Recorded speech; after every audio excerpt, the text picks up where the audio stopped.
Eu falei no vídeo anterior que uma instalação que é uma área classificada, ela pode ou não conter uma atmosfera explosiva.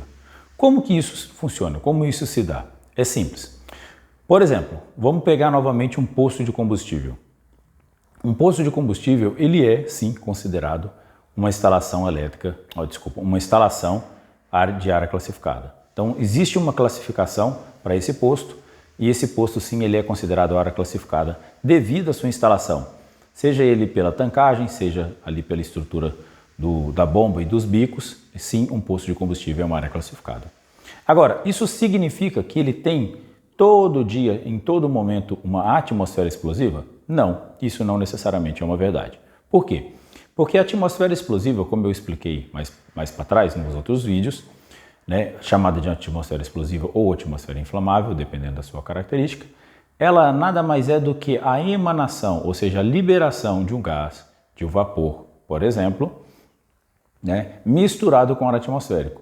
Se não houver a liberação desse gás, não houver a liberação desse vapor e ele misturar com o ar atmosférico, não vai existir naquele momento uma área classificada.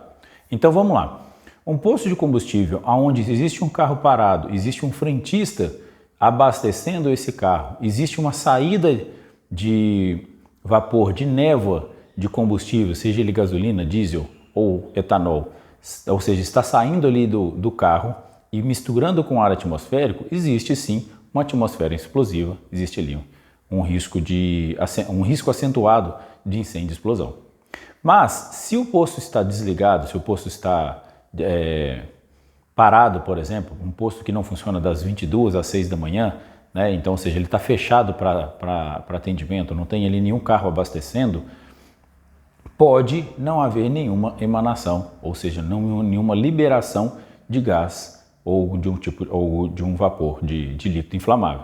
Então, por exemplo, se o posto está totalmente parado e não há nenhum tipo de vazamento nas suas instalações, não tem liberação de gás nem liberação de vapor.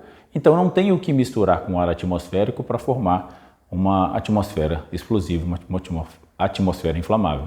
Se não tem nenhuma liberação de gás nem vapor, não tem risco acentuado de incêndio e explosão. Mas isso não tira a classificação daquele posto, ele continua sendo posto classificado. Então ali ainda continua sendo uma área classificada. Entendeu bem? Então, olha só, a classificação de um local, ele vem através de uma documentação que analisa a instalação para classificar aquela área ou não. Agora, a instalação estar liberando ou não, está criando ou não uma atmosfera explosiva devido a uma liberação de gás, vapor ou, em caso de sólidos inflamáveis, ou uma poeira, por exemplo, tá? Aí é uma outra situação que muitas das vezes pode ser muitas vezes controlada, porque muitas das vezes a liberação de um gás ou de vapor ela só vai existir através de alguma falha de equipamento.